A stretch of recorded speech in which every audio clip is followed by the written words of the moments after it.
good news, guys. I did become an American citizen back in 2016, so I'm one of you guys now. Thank you. Yeah, it was great. Yeah, and to get my citizenship, I had to go down to the center, get my test, right? And the lady giving me my test was this older lady from Mexico, and she had a very heavy Mexican accent still. And we did the test, I finished the written portion, and then she said, now it's time for the English proficiency part of the test. And I said, hey, let's stop right there. I think we can both agree that you're doing great. So that's a story how I almost did not become an American citizen, guys. Can't learn how to keep my mouth shut.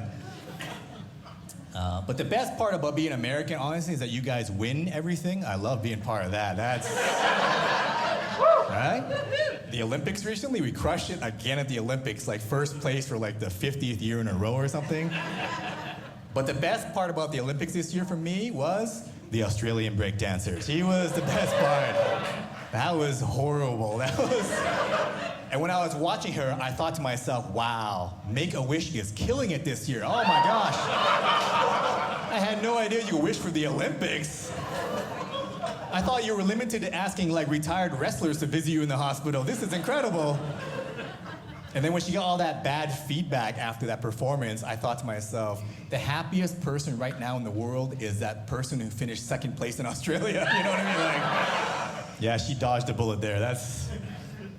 But we win everything. Here's a true story. I found that the US also just beat China in the math Olympics, guys.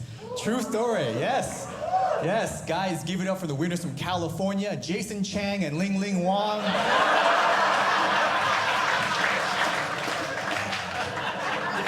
Huh? That's right, bringing home the gold for the US, you guys. We taught China a powerful, powerful lesson, didn't we? Yeah, now they know exactly what makes America great. They interviewed the parents and the winners, and the parents said, we're really proud of our kids. We hope they go on to do great things. I mean, that's what the translator said. I don't know, I don't speak Chinese myself. If you are still curious and you're wondering, I am actually Vietnamese. And if you don't have a good grasp of history or geography, I'm Chinese, whatever, that's fine. I'll be Chinese for 35 more minutes for you, it's fine. I know you can't tell, it's okay. No. Oh, hey, before I forget, I want to make sure, am I coming through okay? You understand me okay? Yeah? Awesome, cool. The reason I ask is because English is actually my second language, and I'm a little embarrassed to say this, but even after all these years here, I still sometimes get a little confused by how poorly you speak it, so bear with me. If you need me to slow down or use smaller words, let me know. I can accommodate everybody. But I am from Vietnam. My parents brought me over after the war in Vietnam, and I'll always be grateful to them for that. If I stayed in Vietnam, like who knows what would have happened, right? I might have ended up working in a sweatshop, you know, working horrible hours for terrible, terrible people. But instead, with my parents' love and support, I got a chance to go to law school, and then I got a job in a big law firm afterwards, where I work horrible hours for terrible, terrible people. So, yeah, I couldn't really escape my fate on that one, guys. Fighting my destiny too hard there, too hard. But speaking of Asia, I was there recently, guys. I was working out there doing comedy as well. And in Asia, I found out that the incidences of kidnapping are among the lowest in the world. Did you guys know this? Yeah, I couldn't figure out why until I remembered, that's right, you can't make a good living kidnapping Asian kids, you know what I mean? Because the only thing Asian parents love more than their children is a good bargain. You know what I'm talking about? Like,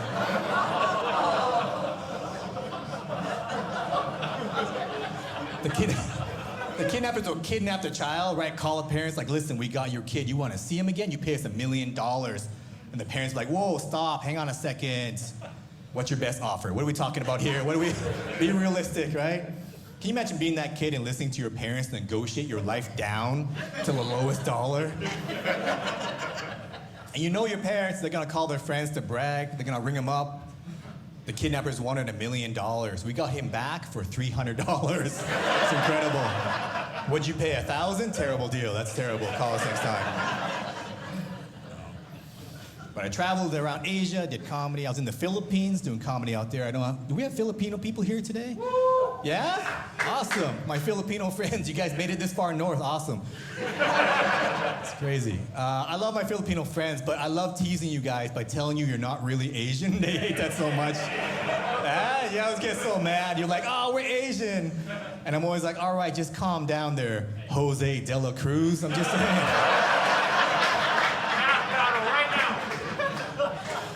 I'm just saying, if white people can pronounce your name, how Asian are you, you know? Filipinos, you confuse me, you guys. On the one hand, you don't use chopsticks. On the other hand, you love karaoke. Pick a side, guys. Pick a side. I spent most of my time in Singapore, though, when I was in Asia, my home base there.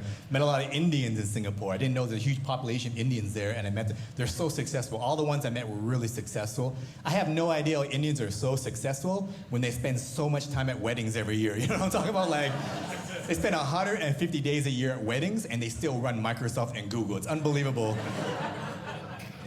I think that's why Indian marriages last so long, is because they spent 4 years just getting married, you know what I mean? Like, they're like, what's another 50? Let's keep going, you know? But Singapore is a great place to be. It's a very safe country. Do you guys know about the safety in Singapore? It's a very safe country. It's got a reputation for that. And I found that out because I read a story about a crime in Singapore that made the papers one day. It was about 2 guys who got into a road rage incident. They got out of the cars, they started yelling at each other. And that was it. That was the whole story. That was crime in Singapore. I was like, that made the papers? It's like, yeah, right? Even the way they prevent crime in Singapore is very gentle, right? I was on the subway. They had a poster with a slogan that said, if you molest, we will arrest. Wow. They took a very serious crime and they made it adorable. You know what I'm talking about? Like, the police in Singapore were sitting around one day, like, how do we prevent assaults on our subway? And one guy raised his hand. He's like, I have an idea. Nursery rhymes. We're gonna do nursery rhymes. It's gonna be amazing. Stop crime. If you molest, we will arrest. That probably wasn't the first draft of that slogan, right? The first draft was probably something different. It's probably like, if you harass, we cane your... I'm not a poet, guys. I'm not a poet. I'm bad with rhymes. You guys finished that one up. No, but Singapore is an interesting place. I think the government in Singapore knows it's a very safe place as well. I think you can tell they know by the people they hire for subway security. Have you guys been to Singapore? Have you seen these 75-year-old aunties and uncles that they hire for subway security? What happens in Singapore is when you get too old to feed the pigeons, you get a job as subway security there, right? And they give you a little cart, and there's a sign on top that says security checkpoint. And when I first got to Singapore, I used to stop at the security checkpoint until I realized one day, if I just walk a little faster, they can't catch me, you know what I mean? Like this, they're not gonna risk breaking a hip to find out if I got gum in my backpack, you know? But I found a lot of cool things about Singapore when I was there. My friends told me that in Singapore, you can't actually buy a house from the government until you get married. You guys know this? And then when you have a baby in Singapore, the government gives you cash money. It's unbelievable. The Singaporean government treats their citizens like pandas. You know what I'm talking about? Like, they're just like, please, reproduce. We need more of you.